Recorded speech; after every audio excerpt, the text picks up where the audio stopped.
Irmãos, se a gente repara no nosso dia a dia, em diversas coisas, há uma tensão entre o que é teoria e o que é prática. Em várias áreas, podemos citar vários exemplos. Você tem as pessoas que estão na faculdade, o professor dá uma aula e o aluno pensa assim: o professor não sabe o que ele está falando. Imagina isso, colocar isso em prática, essa teoria não funciona muito bem assim. Aí você vai para o esporte, né? O técnico dá todas as instruções, aí os jogadores chegam lá no campo: quem está jogando aqui é a gente, deixa ele com a teoria, vamos resolver a gente aqui mesmo, a gente que joga a bola, esse técnico nunca chutou uma bola. E aí você vai para as empresas. Quem aqui que já trabalhou na parte mais operacional, vem os caras do escritório, os colarinhos brancos, e começa a falar um monte de teoria, e o profissional logo pensa: ele nem está aqui no chão de fábrica para ver como as coisas funcionam de verdade, vem com esse monte de teoria. Então, estou dando aqui alguns exemplos de como, seja no esporte, seja na profissão, seja na faculdade, a gente sempre é desafiado a pegar a teoria e fazer ela na nossa prática. E o Evangelho, irmãos, ele nos desafia a isso. Ele nos desafia a superar essas tensões entre aquilo que é teórico, aquilo que é a doutrina e o que é a prática. Para o cristão não tem esse negócio de cristão não praticante. É um contrassenso falar: eu sou um cristão não praticante. Ou então eu até gosto das doutrinas, eu acho que faz muito sentido, mas eu não coloco elas em prática não, mas eu me identifico com elas. Para o cristão não serve, não funciona assim.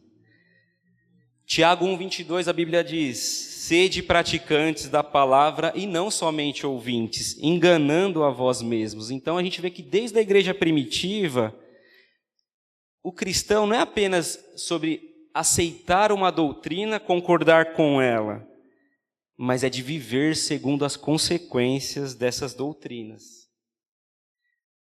E é exatamente no ponto que nós estamos no estudo de Colossenses.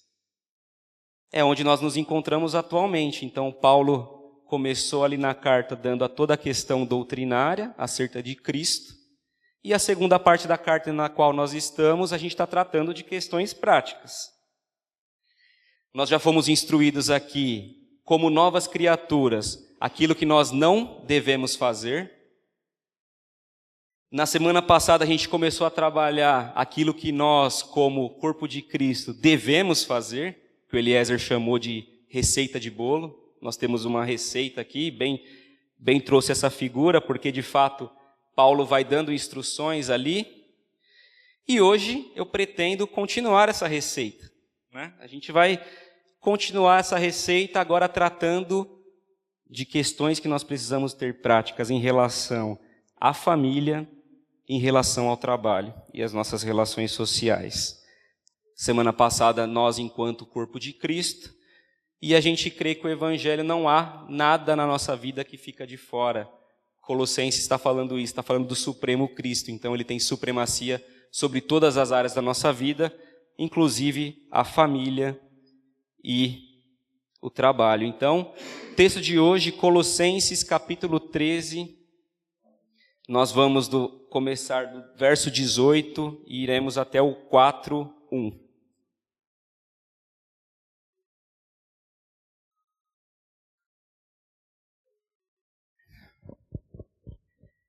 O texto diz assim: mulheres, cada uma de vós seja submissa ao próprio marido, como convém no Senhor. Maridos, cada um de vós ame sua mulher e não a trate com aspereza. Filhos, obedecei em tudo a vossos pais, porque isso é agradável ao Senhor. Pais, não irriteis vossos filhos, para que eles não fiquem desanimados. Escravos, obedecei em tudo a vossos senhores deste mundo, não servindo só quando observados, como quem quer agradar aos homens, mas de coração íntegro, temendo o Senhor. E tudo quanto fizerdes, fazei de coração, como se fizesseis ao Senhor e não aos homens, sabendo que recebereis do Senhor a herança como recompensa, servir a Cristo, o Senhor. Pois quem faz a injustiça receberá a paga da injustiça que fez, não importa quem seja. Senhores, tratai vossos escravos com justiça e imparcialidade, sabendo que também tendes um Senhor no céu. Amém.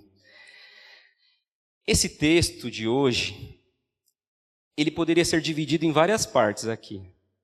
A gente poderia ter um sermão só para pregar sobre marido e mulher. Poderia ter um aqui só para pregar sobre relação de pais e filhos. E poderia ter um para tratar sobre patrão e empregado. Só que a gente não vai fazer isso, porque vocês vão entender ao longo do sermão que todas essas relações têm algo que amarra tudo isso. Então a gente vai tentar de forma resumida trazer cada aplicação para esses itens, mas a gente entende que tem algo que amarra, e é esse o ponto central da nossa pregação de hoje. Queria começar então do começo.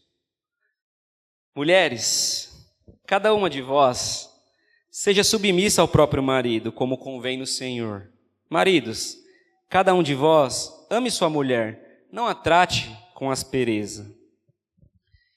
Para quem tem participado dos nossos encontros de casados, em novembro já completa 2 anos que nós estamos estudando várias questões acerca do casamento.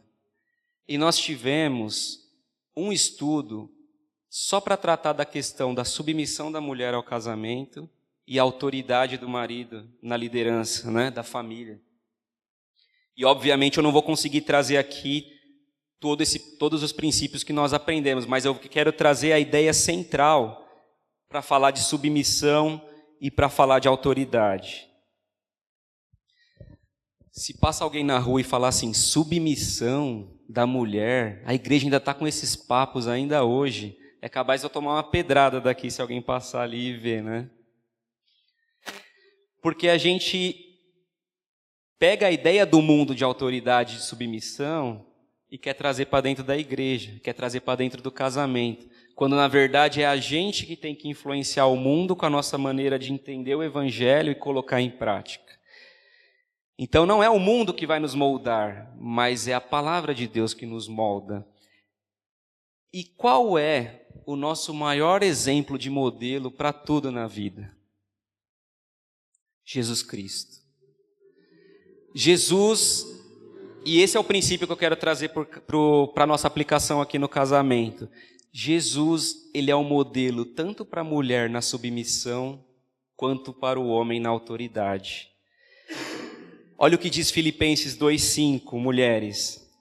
Tende em vós o mesmo sentimento que houve em Cristo Jesus, que existindo em forma de Deus, não considerou o fato de ser igual a Deus, algo que devesse se apegar, mas pelo contrário, esvaziou-se a si mesmo, assumindo a forma de servo e fazendo semelhantemente aos homens.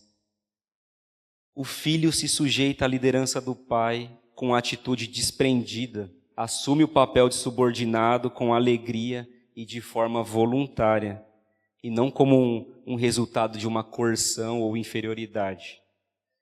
A liderança do pai é reconhecida com prazer, respeito e amor recíproco. O pai aceita esse presente, mas depois exalta o filho à posição mais elevada. O próprio Filho de Deus deixa sua condição, como a gente viu em Filipenses, e se submete. Isaías diz que agradou ao Pai moê-lo, e ele se entregou por nós. Ouvindo esse texto, a mulher poderia parar e pensar assim, se Jesus, sendo Deus, se sujeitou e assumiu o papel de servo, e isso não violou a sua dignidade, nem a sua divindade, de que maneira que eu desempenho o papel de Jesus no casamento pode me prejudicar? Seria eu melhor ou mais importante que o próprio Filho de Deus, que se colocou nessa condição de submissão ao Pai? O modelo para a submissão para a mulher é Cristo. Cristo, tendo toda a glória, deixou a sua glória e encarnou no corpo de uma criança, de um bebê. E os homens? Efésios 5:25. Maridos, cada um de vós ame a sua mulher, assim como Cristo amou a igreja e a si mesmo se entregou por ela. Qual é o modelo para o homem no casamento? Cristo. Sabe qual que é o problema? A gente traz o conceito de autoridade, de liderança, lá de fora e quer aplicar no casamento. Como é que a gente está acostumado com as nossas lideranças? O líder tem privilégio. Abre a porta para o líder. Estende o tapete vermelho para o líder. Serve a comida do líder. Não coloca o líder para se envolver com essas coisas. Ele é líder. Qual é o modelo que Jesus traz para a liderança?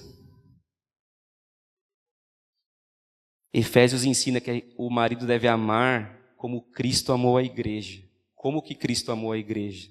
Ele entregou a vida por ela. É isso que se espera de um marido, que entregue sua vida pela sua esposa. Não é privilégio.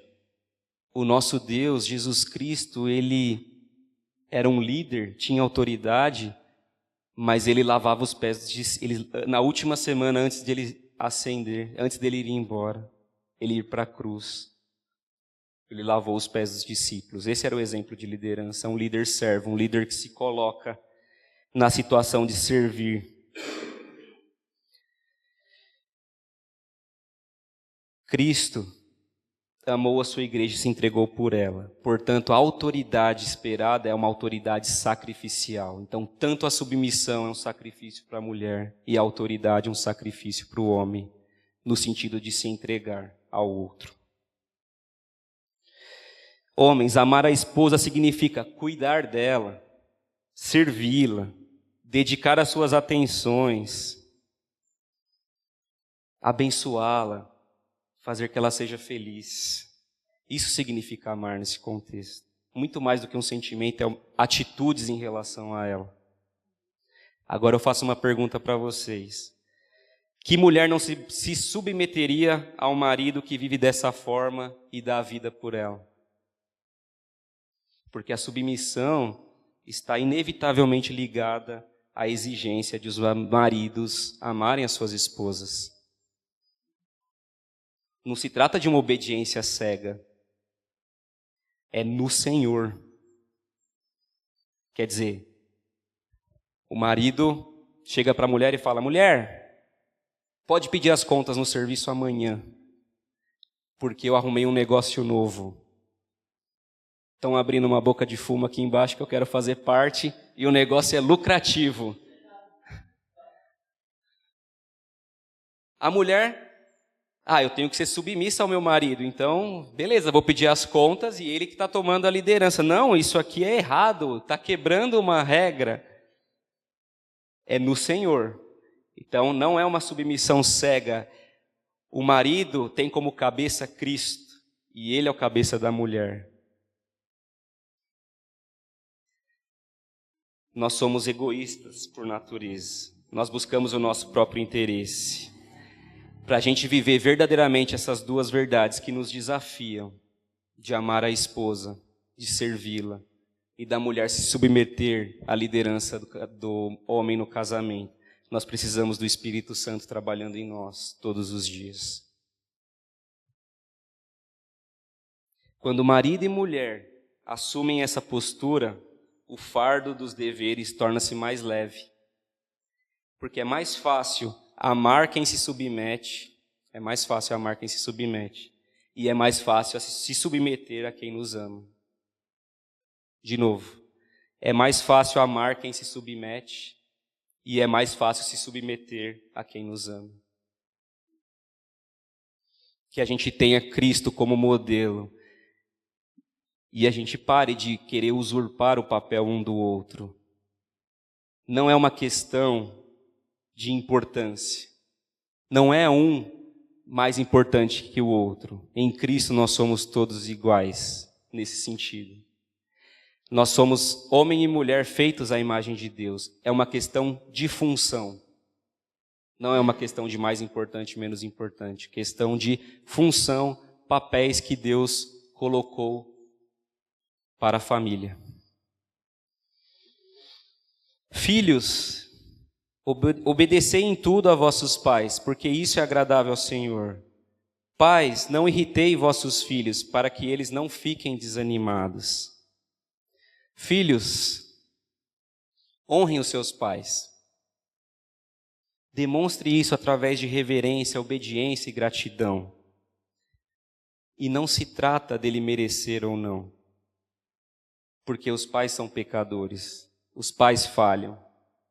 Não se trata de uma questão de merecimento, mas trata, de novo, do papel que Deus atribuiu, a autoridade que Deus atribuiu aos pais nas nossas vidas. Ele colocou, e a gente já teve aqui na série dos 10 mandamentos, o mandamento de honrar os pais. Mas de uma maneira breve aqui eu quero dizer, demonstre esse amor obedecendo. Ah, mas meu pai não é cristão. Pela graça comum, Deus dá condições de que até o pai não cristão queira boas coisas para os seus filhos, que ensine o caminho correto. Não vai chutando a porta porque ele não é cristão, ganhe ele pelo seu testemunho, pelo seu modo de viver. Obedeça aos seus pais, mesmo aqueles que não cristãos. De novo, há uma limitação, né? Mas vale obedecer a Deus que aos homens. O que eu falei para os casados, também para os filhos. A não ser que ele peça algo que vá contra a vontade de Deus, obedeça, honre, seja grato aos seus pais, ajude em casa. A prática cristã nos desafia a querer viver de uma forma diferente todos os dias, em todas as nossas relações. Pais, não irriteis os vossos filhos. Muitas vezes nós somos pais incoerentes, né? Colocamos regras, mas não damos o exemplo. E filho é uma bênção que ele percebe a nossa incoerência no instante, né? E isso causa desânimo para eles. Porque, de novo, a teoria não bate com a prática, né? Aí o filho olha, o pai quer dar o sermão do monte, e ele não vê o pai praticando isso, honestidade no trabalho, cuidando bem da mulher, sendo um bom pai, sendo um bom vizinho, dando bom testemunho na sociedade. Isso desanima os filhos. Não irrite seus filhos com ordens desnecessárias ou vivendo de uma forma hipócrita. Eles percebem a nossa hipocrisia e desanimam. Falta de cuidado, falta de amor. Interessante que estudando esse texto, esse verso que fala dos pais, o verso 21, a palavra no original usada para falar de pais, ela é diferente do versículo anterior, que é mais no sentido de pais e mães. Aqui no original é muito mais relacionado à figura masculina, paterna, homem que tem filhos. E quantas vezes nós vemos homens passando a educação e o cuidado dos filhos só para as mulheres? E aqui é o chamado para os homens também. Nós, enquanto liderança dos lares, nós precisamos educar, ensinar nossos filhos. Quem terceiriza essa educação ou deixa isso tudo nas costas da esposa, está cometendo um grave erro de omissão. É responsabilidade dos pais. A gente sabe que tem vários contextos de família, a mulher, dentro desse vácuo deixado pelo homem, ela tem que fazer esse papel, mas o chamado aqui é também para que os homens, os pais, busquem e assumam essa responsabilidade.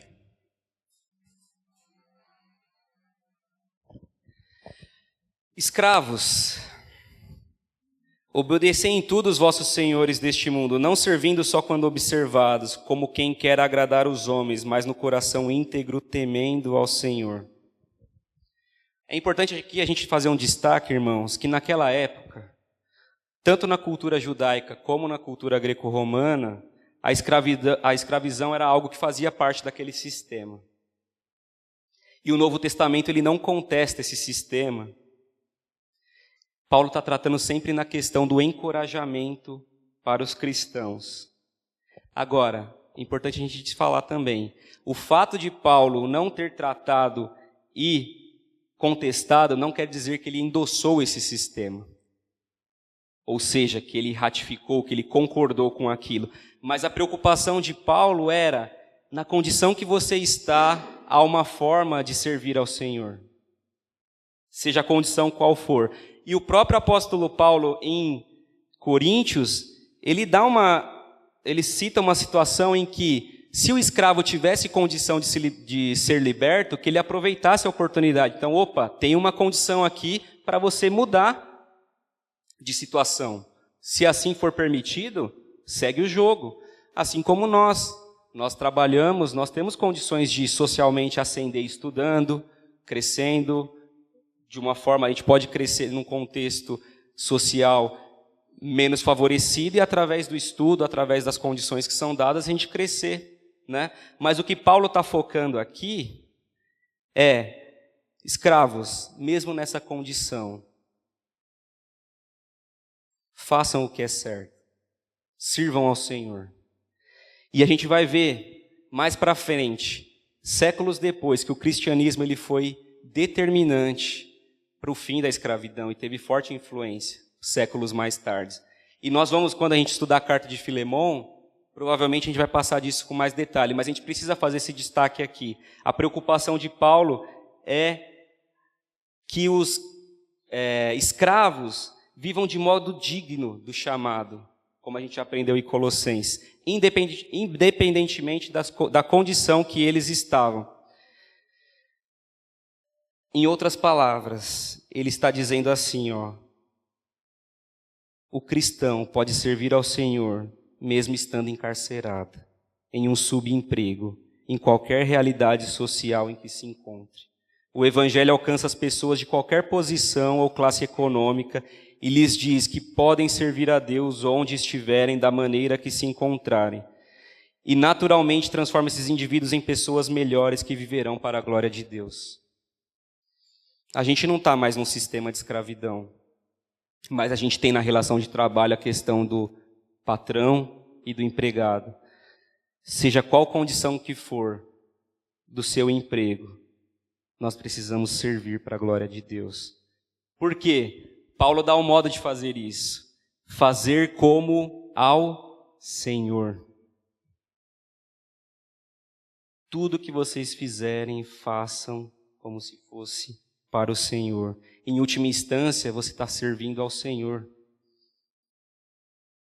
E aí a gente perde aquela desculpa de falar, eu não vou fazer bem feito, porque meu chefe, ele é muito ruim. Ele é um tirano. Ele não merece. A gente perde qualquer desculpa, porque no final do dia a gente está fazendo para Deus. Já pensou se a gente, como cristão, não sei se na empresa em que vocês trabalham tem avaliação de desempenho. Se a gente aplicasse esse princípio, as nossas avaliações seriam que estar sempre num nível, você está fazendo para Deus, você não está fazendo em primeira análise para o seu chefe imediato. Como que seria, né, nosso modo de trabalhar? E ele precisa ser moldado por essa verdade. Não servindo apenas quando observados. Sabe aquele profissional que só faz quando o chefe está vendo? Mas é uma hipocrisia, né? Porque na hora que você tem a oportunidade e o chefe não está vendo, você não faz ou faz de qualquer jeito. Em épocas de home office, nós somos desafiados a ter essa disciplina maior ainda, né? Aqueles que não batem cartão, que têm uma liberdade maior. Será que eu estou servindo só quando eu sou observado? Eu me lembrei de uma história, não sei se vocês já ouviram. Estava no escritório, várias pessoas trabalhando assim no staff, né? E o chefe sai da sala e tinha vindo um office boy entregar uns documentos e ele estava no filtro tomando água. E o chefe sai da sala e conta uma piada. E todo mundo dá risada. E o office boy está lá bebendo água e fica parado, né? Aí o menino encosta nele e fala assim: por que você não riu? Aí ele: eu não trabalho aqui. Eu não preciso rir, né? Quer dizer, eu tenho que agradar o chefe, a piada nem tinha graça. Como eu não sou daqui, eu não dou risada, né? Mas estava todo mundo ali querendo agradar o chefe. Servindo só quando observados. O pastor está com Covid, vamos fazer uma aplicação rápida para a igreja aqui. O pastor não deve ir para a igreja essa semana. Também não vou, não. Vou aproveitar para folgar junto. Tendes um Deus no céu. Não é a homens que nós estamos servindo. Temos um Deus no céu. Paulo ainda dá outro motivo para eles viverem dessa forma. Recebereis do Senhor a herança como recompensa. Repare que não é uma recompensa em resposta aos esforços deles. Porque em Colossenses 1:2 a gente já aprendeu que foi Deus que os qualificou como santos e aptos para essa porção da herança. Mas Paulo aqui está se referindo à consumação dessa herança que eles receberam, que é a salvação plena dos crentes, a glorificação e a nova vida em uma terra renovada, é a esperança da eternidade com Cristo. Paulo está dizendo para eles: façam isso, tem herança, tem recompensa, não por aquilo que vocês estão fazendo, mas Cristo já os santificou, Cristo já abriu o caminho para vocês. Agora para pensar. Imagina o impacto para um escravo. Que herança um escravo tem? Qual a expectativa de esperança que um escravo tem naquele contexto? Falar de herança, Paulo ali está quebrando também qualquer paradigma de dizer se tem alguém melhor do que o outro. Ele está falando da herança para um escravo. Imagina o impacto de ouvir essa afirmação. O que o escravo pode esperar? Qual que é a esperança dele? Mas no Evangelho, Gálatas 3:28 diz assim: não há judeu, nem grego, nem escravo, nem livre, não há homem nem mulher, porque todos vós sois um em Cristo Jesus. Talvez os escravos realmente, para essa vida, eles não têm nada para esperar de herança, mas eles têm algo muito mais importante, uma herança que não perece, não se contamina, não se altera, como diz em 1 Pedro 1:4. E eles vão compartilhar igualmente com todos os cristãos. Senhores, tratai vossos escravos com justiça e imparcialidade, sabendo também que tendes um Senhor no céu. Não importa o nível de influência e poder que alguém exerça nessa terra, ele está aí debaixo do senhorio de Deus. No final das contas, Jesus é o Senhor sobre todas as coisas, e eles também são escravos de Cristo. Lembrando que a carta está sendo enviada para uma igreja, então ele está falando aqui com patrões cristãos, patrões que se converteram, senhores de terra que se converteram. Então, seja justo, seja imparcial. Vocês têm que lembrar que vocês vão responder para um Senhor mais alto, para o Senhor Jesus. Pois quem faz a injustiça receberá a paga da injustiça que fez, não importa quem seja. Versículo 25. Vale para o escravo e vale para o patrão. Paulo também destaca que haverá um juízo para toda injustiça, e ele aponta para isso. Que tem um Senhor no céu e que ele vai julgar todas as coisas. Irmãos, eu de forma rápida falei aqui sobre marido, esposa, patrão, empregado, filhos e pais. Se você não se enquadrou em nenhuma dessas posições, eu acho que tem alguém que não se identifica como filho, como pai, como patrão, como empregado, como marido, como esposa. Você pode levantar e sair, né? É uma mensagem para todos nós. É uma mensagem para todo cristão. E muito em linha com a carta de Colossenses, que nós estamos pregando. A centralidade de Cristo, a suficiência da sua obra e a supremacia dele sobre todas as coisas, é que esse texto ele vem nos encorajar a colocar todas as áreas da nossa vida, todos os nossos relacionamentos nessa terra, debaixo do senhorio de Cristo. É essa a mensagem do texto de hoje. A mensagem que foi dado o título, Tendes um Senhor no céu, que é o último versículo que nós lemos. Sabe como a gente faz uma técnica para a gente entender do que o texto está falando, qual é a mensagem principal do texto? É marcar no texto qual palavra se repete mais.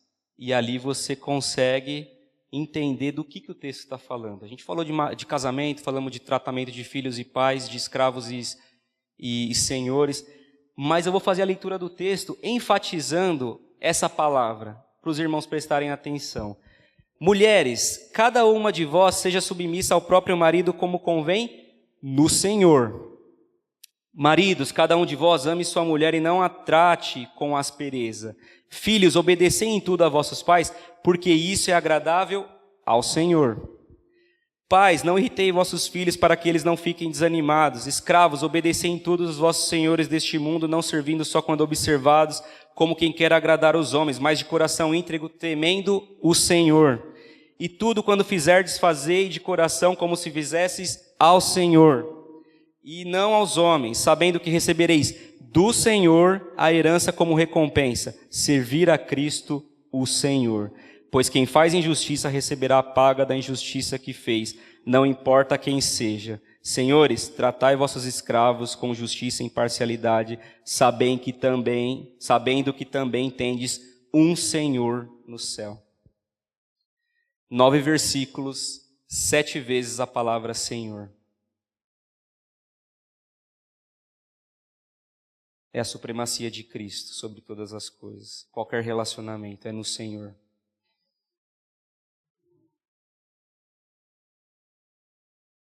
Se a gente aplicar esse ensinamento para a nossa vida, o impacto será enorme.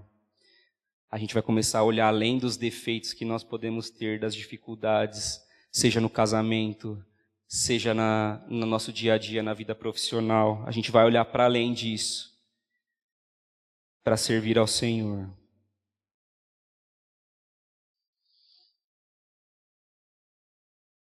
Palavras do tipo, meu corpo, minhas regras, da minha vida cuido eu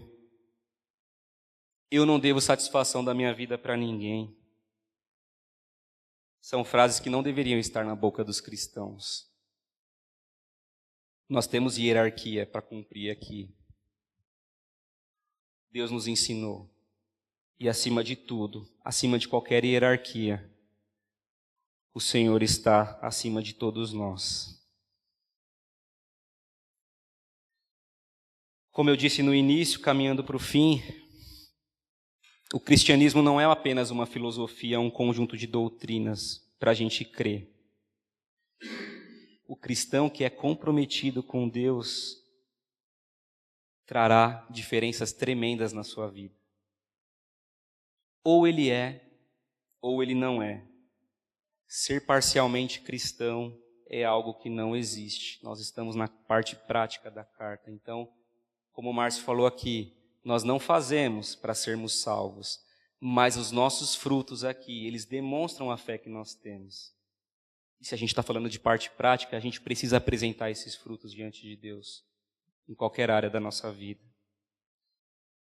Que o Espírito Santo possa nos conduzir dessa forma, para que a gente viva e veja os impactos dessa transformação em todas as áreas.